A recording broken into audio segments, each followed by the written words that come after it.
It's the only organization in Dallas that actually is charged with selling and marketing the destination for tourism.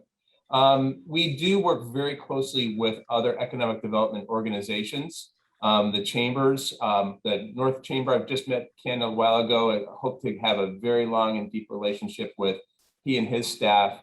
But the thing is we try to establish sort of on a 60,000 foot level that every community is in competition with every other community in the world for the share of attention and money and investment. And tourism is part of that message because we create an economic pipeline by building better destinations, creating stronger communities, and really attracting visitors to the destination, which one day may actually end up by investing. And I sent my daughter to the University of Virginia. If I did not go to Charlottesville, Virginia first and visit it, I would have never sent her there. You have to be sure that the place that you're going to, or you're going to send your investment, send your child, is safe, it's clean, it's a place that you would want to live. And tourism is part of that whole entire message about if a community is worth visiting, then it's worth living in.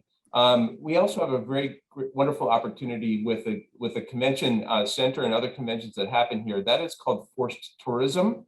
If the convention is happening in Dallas, you have to come to Dallas for the convention. And it gives that opportunity for you to become acquainted with the destination and make decisions down the road as to whether you want to eventually someday maybe send your kid to school, or if you want to invest, or if you want to relocate there yourself. So that's part of the message on the sort of the 60,000 foot message that we talk about.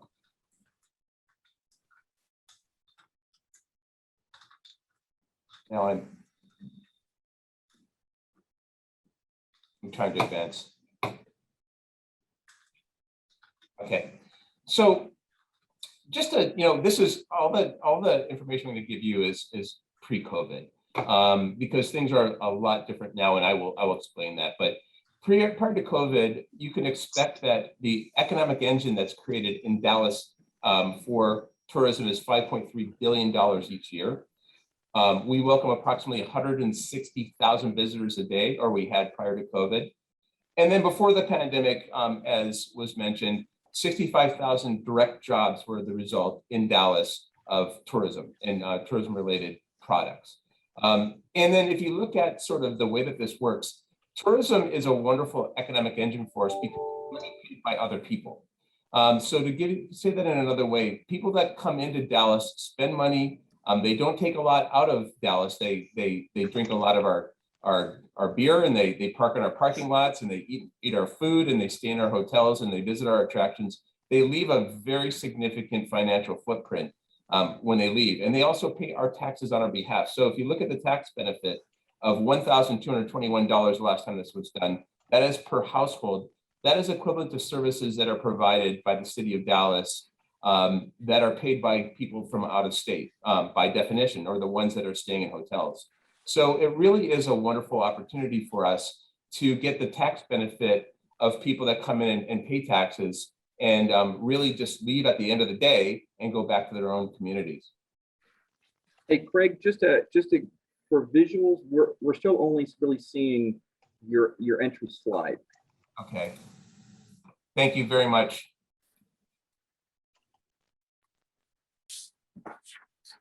I'm going to share this again.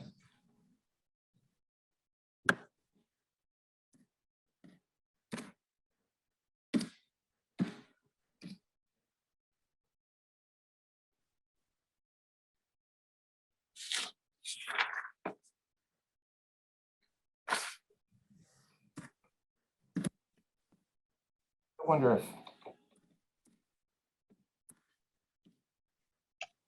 you seeing anything change there? Yeah, we see the slides to the left, but we see the major slide on the right, which is really what we need. You're good there. Am I good there? Yep. Okay. Are you seeing this trend here? Five-year trend graph. Okay, thanks. I apologize, everyone. This is I've got two screens working here, actually three, and that's why this is all.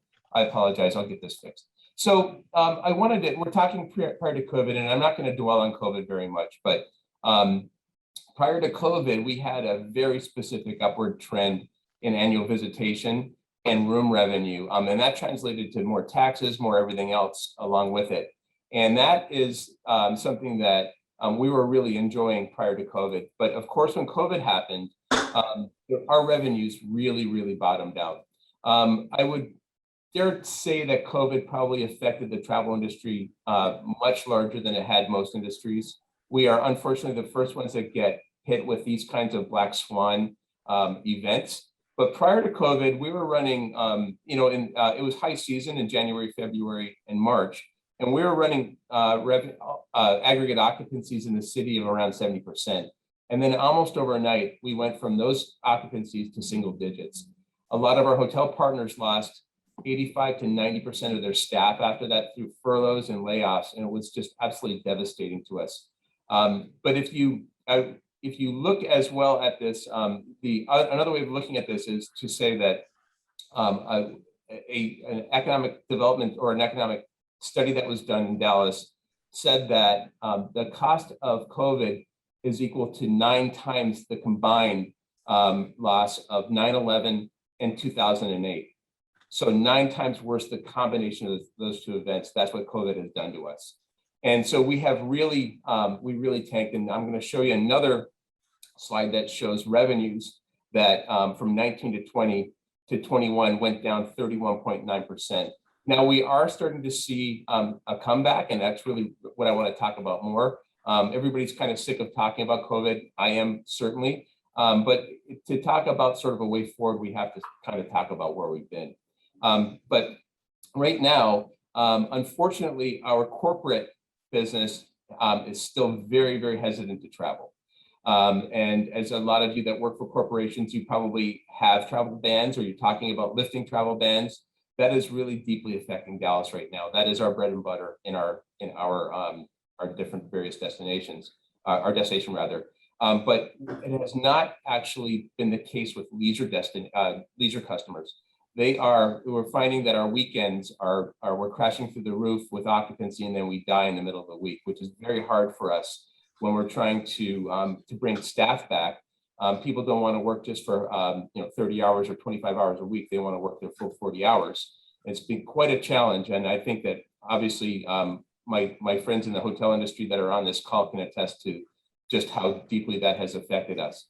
But from our standpoint of right now, as we talk about recovering, it's going to take us a number of years to get back to our pre-2019 levels. But sort of a bright spot is leisure. As leisure comes back, because people through the pandemic were itching to get out. So we drew a lot from the Dallas area and the area right around Dallas, Texas, of what would be a drive market.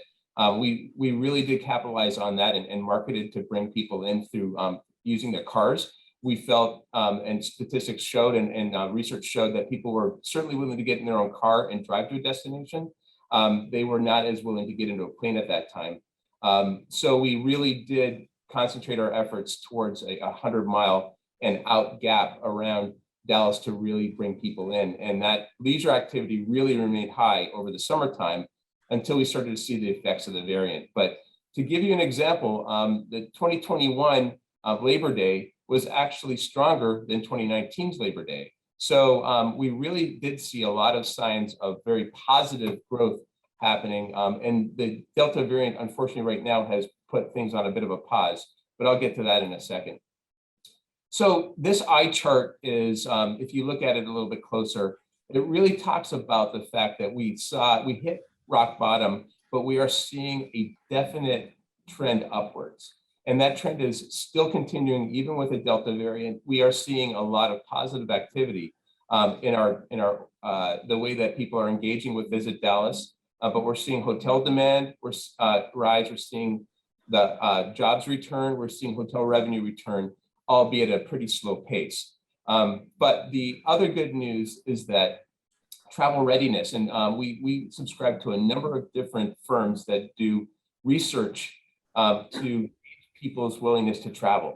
And we're finding that over 77% of millennials, as it says, 70.3% of Gen X's, and about almost 70% of the boomers are ready to travel right now or within the next 6 months. So that pent up demand is really going to work very well for us. I saw an article that I read yesterday talking about COVID and the effects on travel. And I think people are coming to the realization now that we're going to have our lives for years and years and years to come. And so people are now more willing to kind of put that aside and get on with their life. And that includes travel. So we're seeing that with just the way that our bookings are up. And we're starting to see the materialization of some new business in the next little while. The good news is that Texas is seen as an open and very attractive destination for people. So when the question was asked, which domestic destination do you want to travel within the next 12 months? So we actually, Texas is on the top of that list, which has always been the case. During the pandemic, Texas was always perceived as open, and that really helped us for our convention sales efforts. We were still engaging with meeting planners, and actually Dallas rose from number 5 in our competitive set to number 1 in terms of leads received and converted during the pandemic. So we really took the opportunity during that time to capitalize on Texas's just the perception that it was open and you can do business there. So that's been really, really wonderful for us. Just showing hotel revenues. The first is from July all the way to the end of August, remain pretty steady and increasing. So that's been a really great thing for us. The other thing that you may be asking is when do we expect to get back to normal? And what our preliminary results are from our various the economic forecasts, that we're going to return back to 2020 or 2020. Sure, I'm in the middle of 2 meetings and got another call on hold. What can I do for you? We're in the middle of we're going to get back to the 2019 levels at the end of 2024. Yes. And we're going to see occupancy return at the latter part of next year or the first part of 2023. But what will lag behind will be the price that people pay. During pandemics or these kinds of events, we have our hotels tend to dive their rates down. And when they do that, they have trouble getting those rates back up again. So we'll see the people come back before we'll see the revenue come back, unfortunately.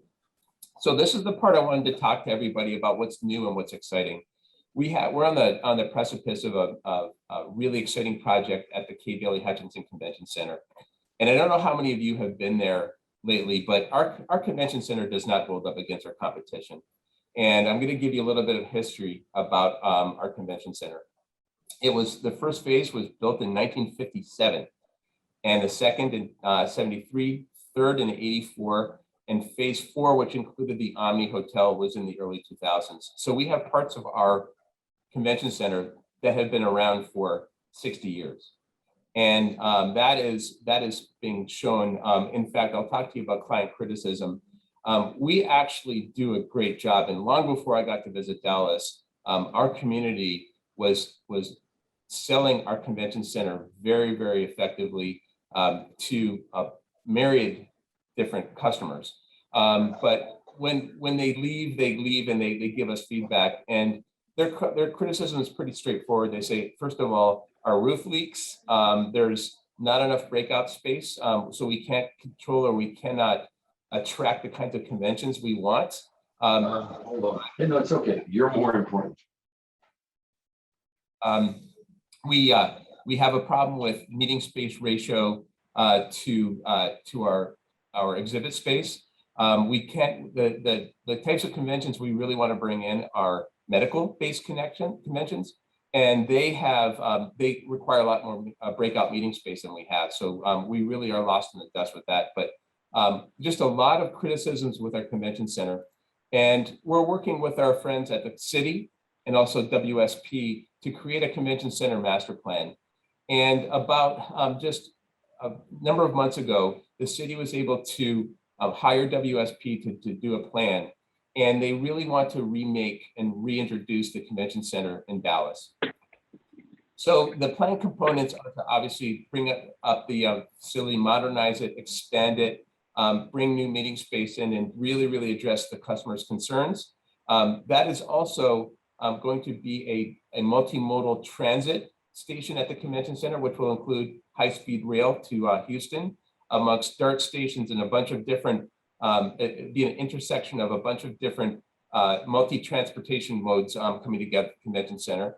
We're going to connect to the urban part that is really missing right now. Our convention center seems to be on a bit of an island. When you go there, there's not a lot of activity around there unless there's a convention in town. Our customers tell us that there's nothing to do at the convention center, and they're right. And then we're also looking to really capture this in a very in a responsible way. The convention center upgrade and expansion will be paid for by people visiting. It will not be paid through the general fund in Dallas. It will be paid for through an additional 2% hotel tax that will be levied by the hotels to people traveling in here. And I can get a little bit into that in a little bit as well. So here's a timeline. At the starting, they were to develop alternatives with goals and objectives, putting together the program for the KBLA Hutchison Convention Center. Right now, where we are is we're analyzing the alternatives, and I'll get into those alternatives in a bit.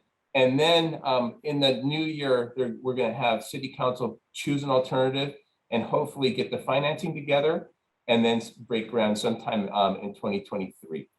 So the alternatives are this. The baseline is to maintain the existing structure as it is, to build new exhibit halls and new meeting space into the existing site. And then they would do things like patch the roof. They would bring in the upgrades into the existing facility. The second alternative is to actually tear down the oldest part of our convention center and to actually expand our convention center south and west. It would go south towards the Cedars, and it would actually go over I-30 on a cap on I-30 and would end up by being close to the Cedars. It would end at the Cedars area in the south. And it will also go west towards the Omni. That will actually create more opportunity for more investment in new restaurants and new entertainment facilities, and also for living space for people that want to live in that part of town. So it really is, for us, that is the one that we're hoping to get. And then the third one is a clean slate when we actually build a brand new convention center.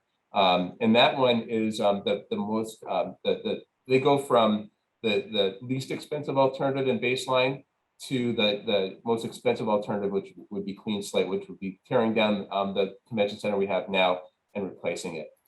So the other part that we're hoping to get alongside of this is to create another 40 plus restaurants in the area. As I said, when convention years come to stay at in Dallas, they really find it difficult to find a place to eat and to entertain. And so they find themselves having to get into cabs and Ubers and going elsewhere in Dallas, which is fantastic. But we do have challenges with people feeling like there's nothing to do here. And then we're hoping we need another large adjoining hotel that would be akin to the Omni Hotel.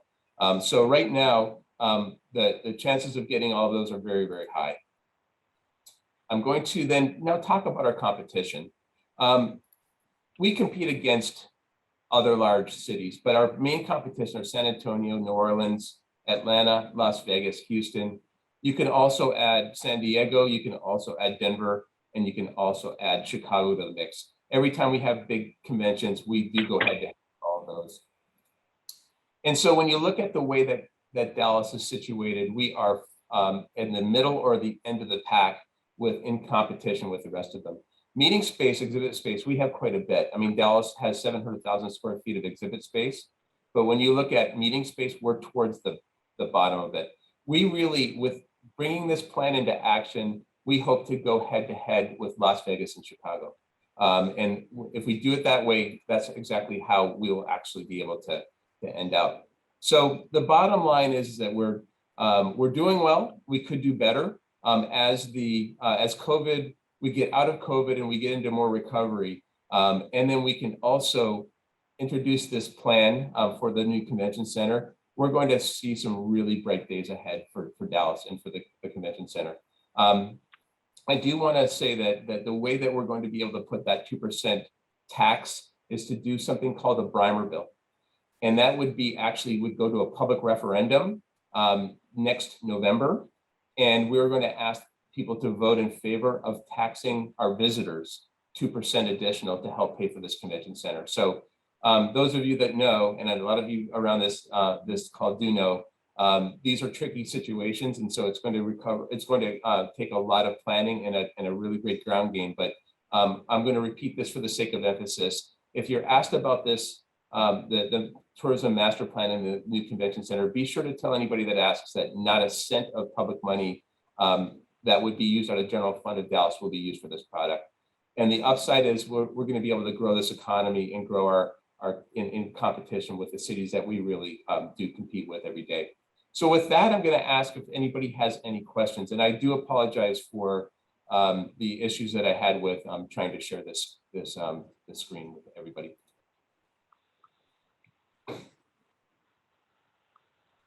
So again, as what we typically do is if you have a question, please post it in the chat, and then we'll be more than happy to call on you to actually ask your question of Craig. But most importantly, Craig, thank you very much for that great presentation. There are a couple of questions that I'm going to pose real quickly, and that is, give us a little bit of a sense of timeline relative to the redo of the convention center and the political landscape that we need to get through. Okay.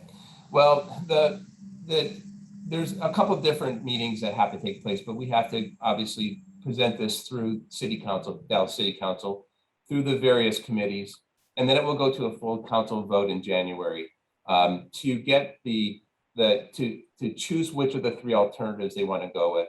Now, at the same time, we are actually working on a ground game to tee up the Brimer election, and a Brimer bill was last used to support the construction of the American Airlines Center. And that was done on the backs of, as I said, tourists and travelers and visitors here.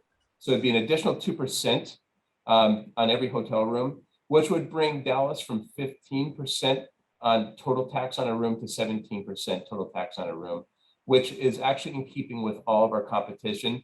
We're actually, we're lowly taxed compared to them. So this would not raise the eyebrows of anybody that was looking at Dallas as a tourist destination. So Ken, hopefully they make their choice in January, of which three.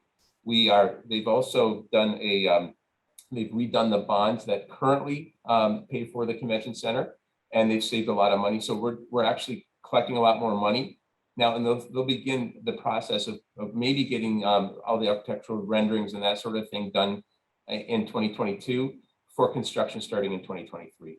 Brimer bill will be passed in 2022 and enable it at that point in time. So 2023 construction, 2026 new convention center, unless Ruben wants to correct me with anything. Okay, I got the thumbs up from Ruben. There you go.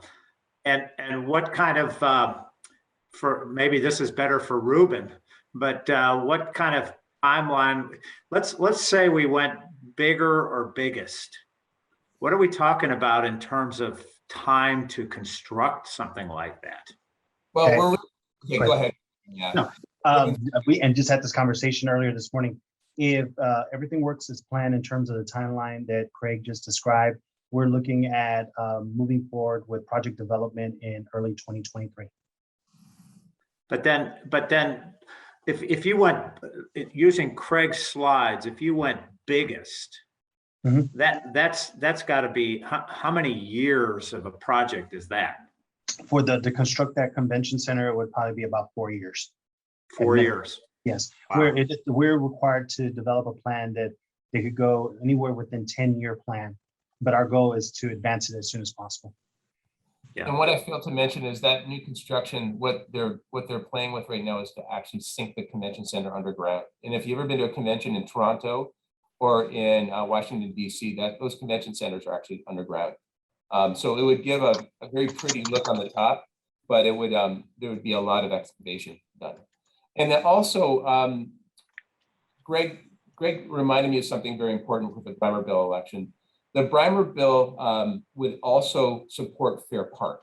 So if we got 100 million, for instance, in the Brimer bill election, 20 million of that would go to fix and upgrade Fair Park. So that's the hook that we're hoping our locals will vote in favor of of upgrading Fair Park in this whole Farmerville election, as well as getting the convention center done. Yeah, fantastic. Greg, any other perspectives you want to add from a board? No, I standpoint? think Craig is dead on that. You know, the convention center, Kay Bailey, in order for us to compete into the next 20, 30 years, the convention center has to be addressed, and it's been a major driver of tourism for Dallas for many years. But from a competitive advantage of the city to be able to keep up with the growth of the city, we've got to invest money and effort, and we've got to think big in how we address some of the shortfalls of the convention center going into the future. The convention center is not just the building, it's also the master plan and the connectivity of the building and the activities and restaurants and shops and experience that is immediately around, and how that convention center is integrated and connects with the city, which has been some of the biggest feedback, as Craig had mentioned, is shortfalls. And we've done multiple studies that support the need to be able to put more formal banquet style meeting space to be able to meet the needs and the demands of conventions. Conventions are strong. They are going to come back.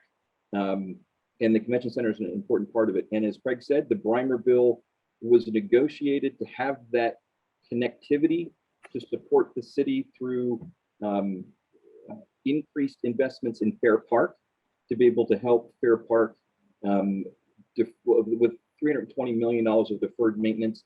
There are key pieces of Fair Park that this money will also support. So all waters lift.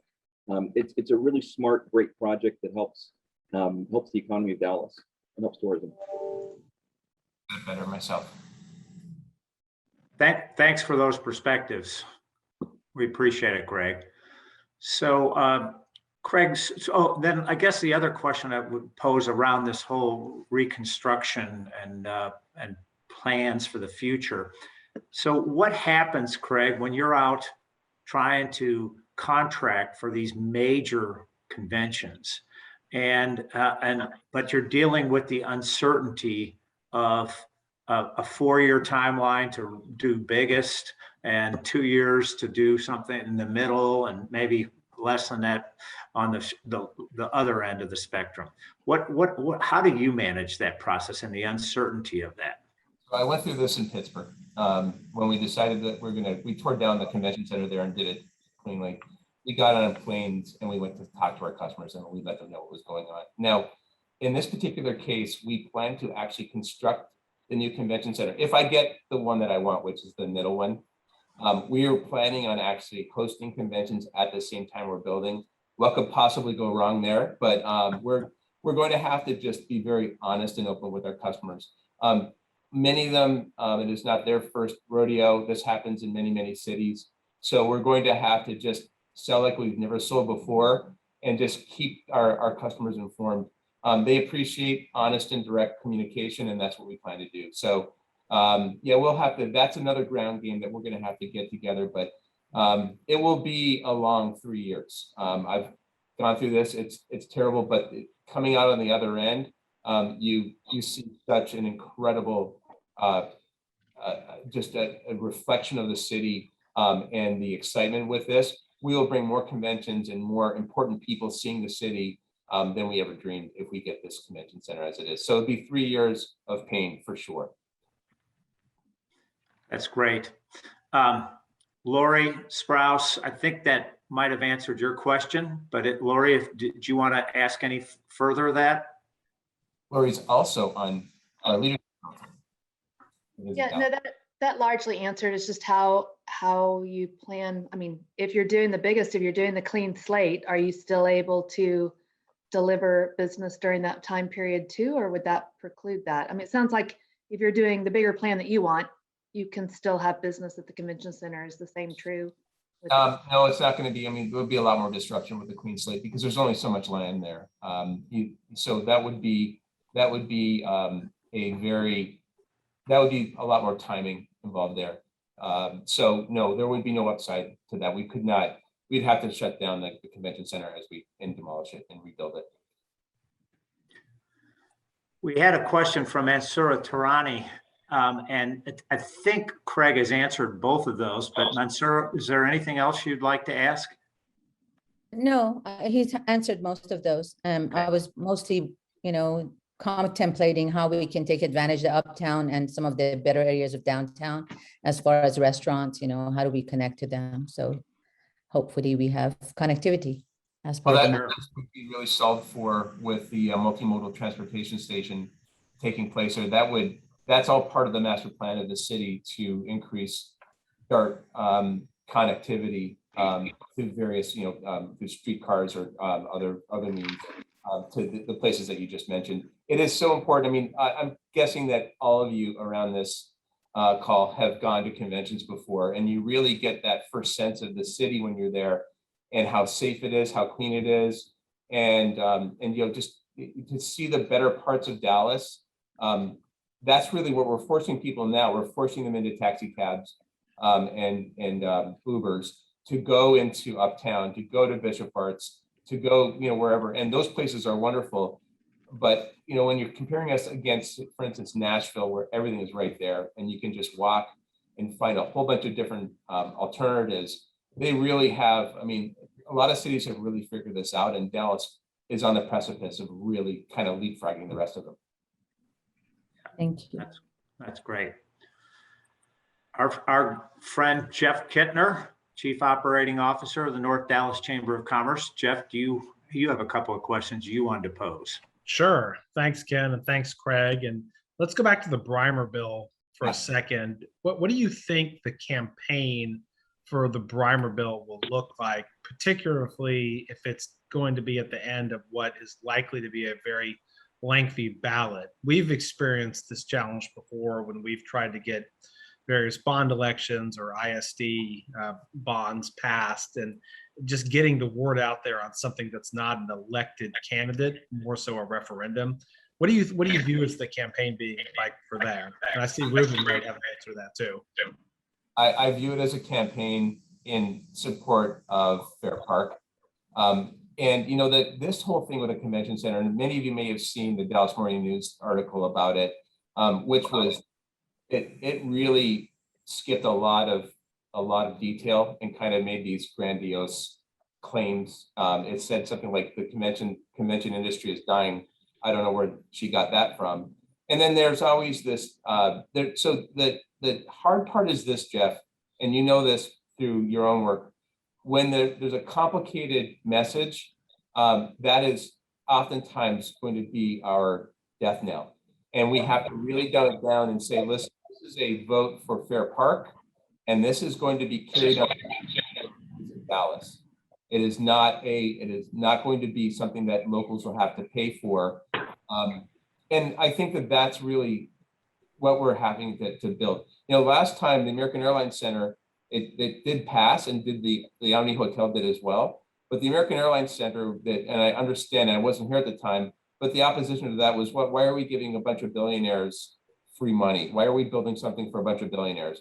Well, in this case, I think Fair Park resonates with most people from Dallas in a positive way. It's the state fair and that sort of thing. And so if we were to talk about all the wonderful things that can happen with that, I think we can capture hearts and minds.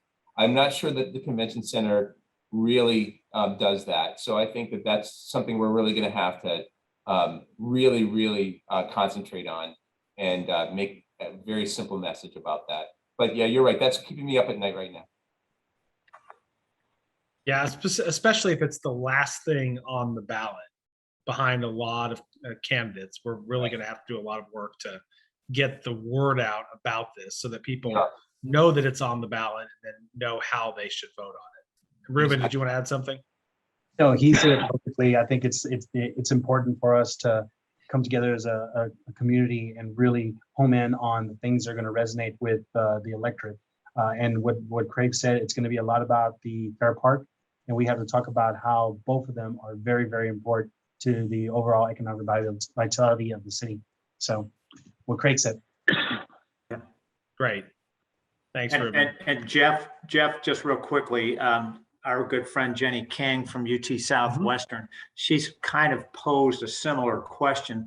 to the response that Craig just provided, as well as Ruben. And that's, what can the business community do to support targeted promotions of Dallas, and also this whole Brimer bill promotion, and how do we get people, get out the vote and all that type of thing?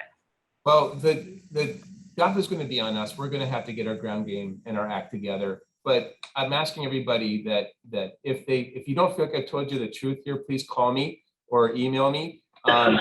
Explain it to you, because I need a bunch of people who are business leaders to help to correct people that may not have this the way it is. I think that there will be opposition to this, and I don't know why, but people they just oppose these kinds of things. And I hope that they would help with support with just telling the truth, that this will not be borne by people from Dallas. It's going to be borne by people who are visiting Dallas. And then also, as we recover from convention or from COVID, anybody that has the ability to, that belongs to an association or to your different corporations, please bring your business to Dallas. We really need the business in the short term. Our hotels and our restaurants have suffered, and a lot have, we came close to many hotels having to close outright. So, that would be how you can support us, is try to convey to the people that make these decisions that Dallas can support, and we're ready for business. And we're much more open as a city and able to handle business now than other cities. I have been traveling quite a bit. I've been in the Northeast quite a bit. They are not ready for prime time like we are. We've been open. We only closed for a hot 10 seconds here. The rest of them have been closed for months and months and months, and they are still asleep. We're very, very far beyond everybody else in our ability to really, truly host a conference, meeting, convention, or just our hospitality community is further back than most other places. And Craig, so when we look at bigger, and biggest, what is it that's causing you to think that bigger is the best option? Well, I think that I love the idea of it going west and south, and creating a true brand new. Right now, if you walk into the convention center, you don't know, there's no front door to it. There's just doors all over the place. This will create an entryway. This will create it will create a connection to the South Dallas, which is I think where a lot of investment has to go. And this is also, I think, the ability for us to redesign. This is a patchwork quilt that we have right now, built in 4 phases. It is from a utility standpoint, our convention center is very strong in terms of utility, but our customers just don't like being in it. So this gives us kind of the best of all worlds. I don't like the idea of actually, there's a lot of the center that is quite nice. The newest parts of our center are fine.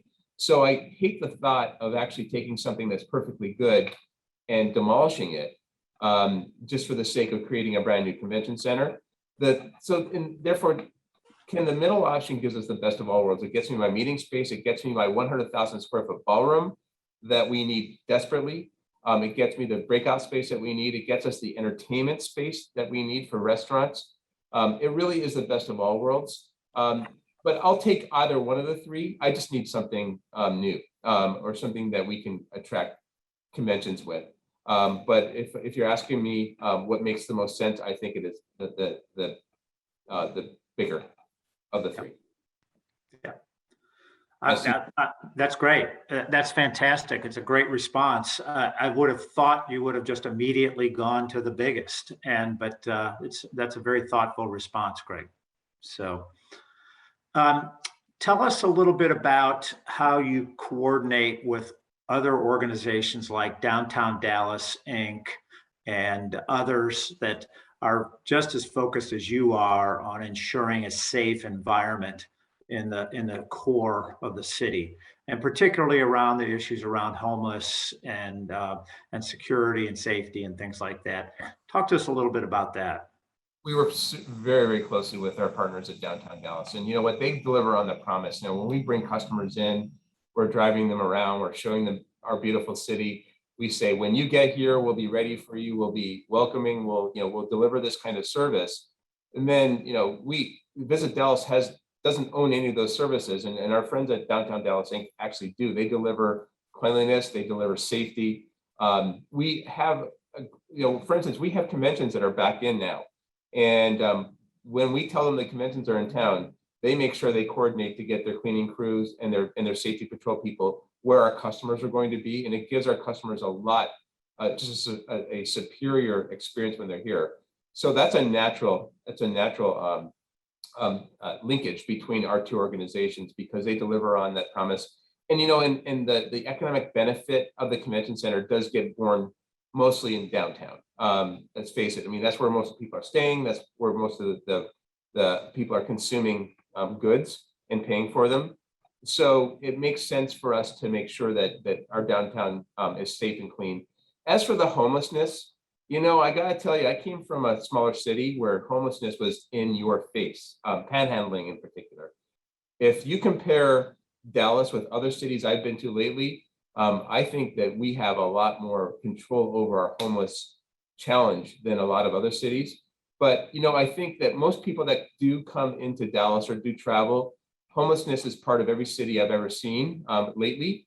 And I think that they expect that they're going to see some, but I think that, when I compare Dallas to other cities, I think that we're way ahead of others in terms of the way that we're helping these people get off the streets and really controlling the panhandling downtown. It works out very, very well. So, but as far as economic development organizations, from our standpoint, I think that we work very closely with BRC. Ken, I'm hoping to work closer with you in terms of how, I'll give you a prime example. If we're bringing in a convention of doctors and it is determined that we have a shortage of doctors, I'm making this stuff up. We have the technology to deliver specific messages to their phones and to their laptops when they're here. We could talk about Dallas being a fantastic place to live, work, and play.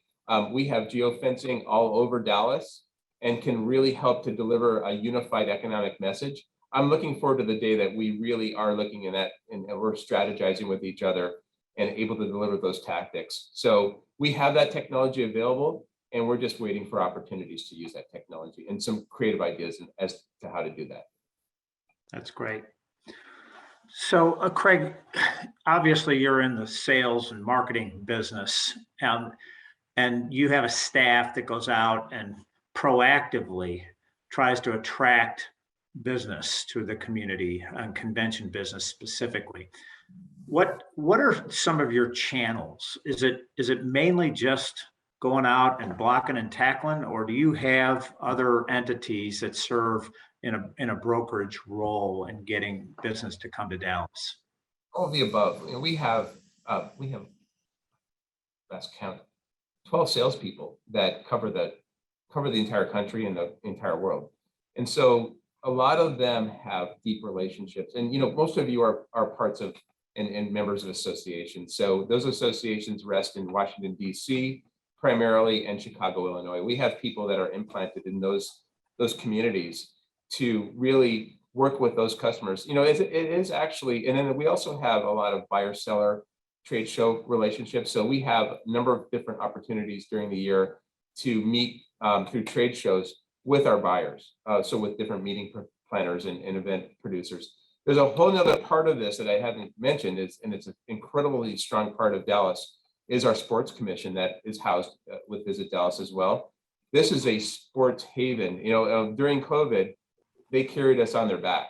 COVID happened to everything except for youth sports. Youth sports kept on happening during COVID, and they actually became stronger. So a lot of places that were closing their convention center to those opportunities or those facilities were flocking to Dallas during COVID. So we got a lot of business as a result of that. So we know our customers and we know those channels, but it really is relationships. We work really hard at maintaining those relationships. In fact, last night we brought a bunch of customers into Dallas and took them to see the Eagles concert at the American Airlines Center.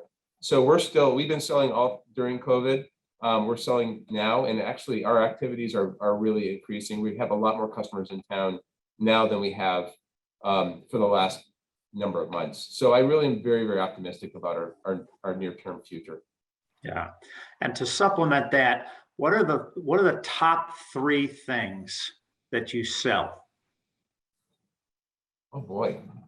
We sell experiences. So we sell, but we sell Dallas. I mean, we sell so that when we sell people on Dallas, obviously we sell people on the fact that we have incredible food here. This is a culinary city. In fact, we missed an opportunity right before COVID. We got a lot of great attention prior to COVID about what kind of a food city we are, and it was kind of lost in the headline. It was so that is something that we sell. Our arts and cultural facilities. We have the largest cultural district in the United States. And then the third thing is, it sounds trite, but it's true. It's our people. I mean, you just can't package. Dallasites are the most incredibly gracious people. And I actually, in my bio, I grew up in Canada, which is the land of nice. Dallas puts Canadians to shame at how nice they are and how just welcoming they are. So that really translates. People want to return to Dallas as soon as they come here. So this city is clean. It is has a low crime rate, and it is just it's a great place to visit, and we really capitalize on our just the native attractions that we have. Fantastic. That's a really great conclusion, I think, to this. That and Craig, I've got to tell you, I've had the privilege of listening to Craig speak on multiple occasions to various groups around the community, and to hear him being so bullish on our future here is just very refreshing. And we really appreciate your optimism and your leadership and moving in this incredibly positive direction, especially during this very, very uncertain time.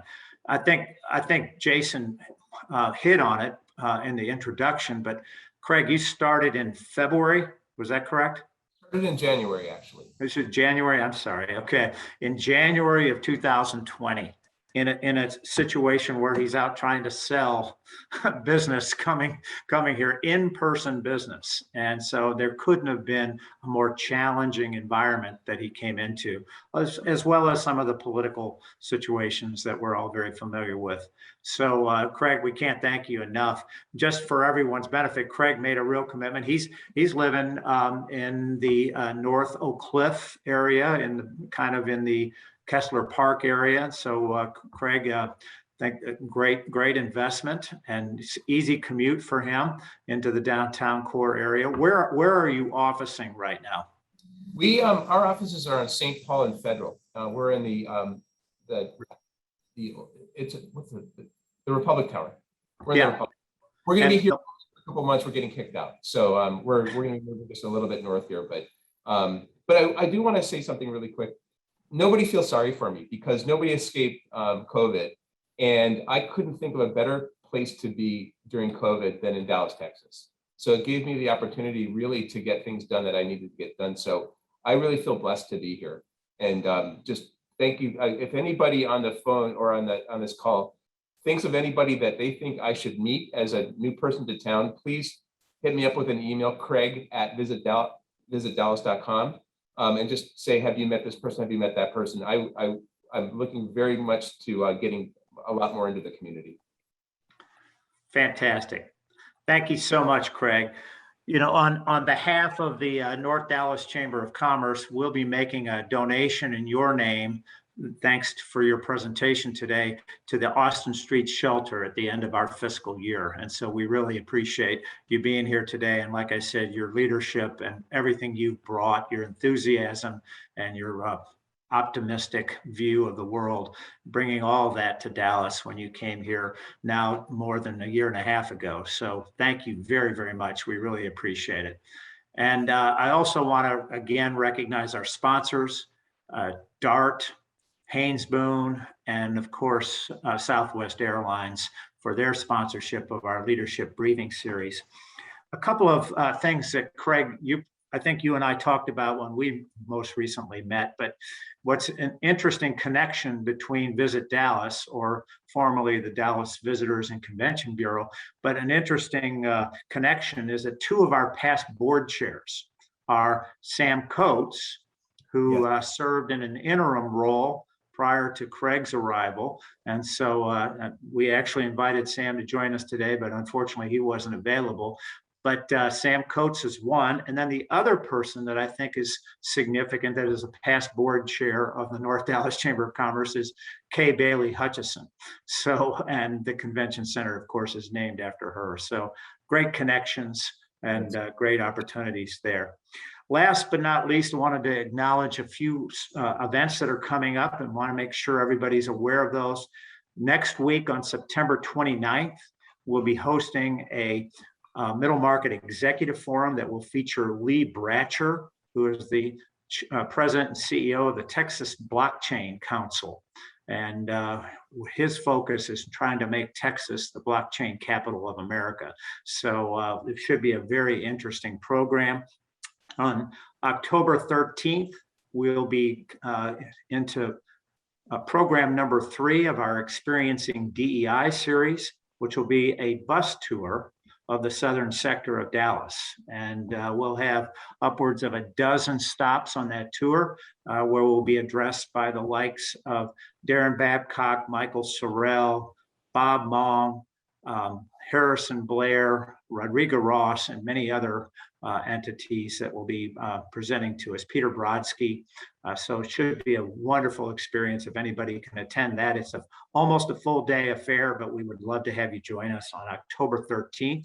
And then last but not least, our first major in-person conference, at least since the pandemic began, will be on October 20th, which will be our education forum, which will be held at UTD. Thank you, Amanda Rockow. And we have a great slate of speakers that should be a very interesting program. So again, we want to thank everyone for being here. The meeting is officially adjourned. However, we'll keep the line open for anybody that'd like to stay on and do a little bit more conversing and hopefully be able to reconnect later in person soon. So thanks again to Craig Davis. Thank you to our sponsors, and thanks to all of you for your engagement today.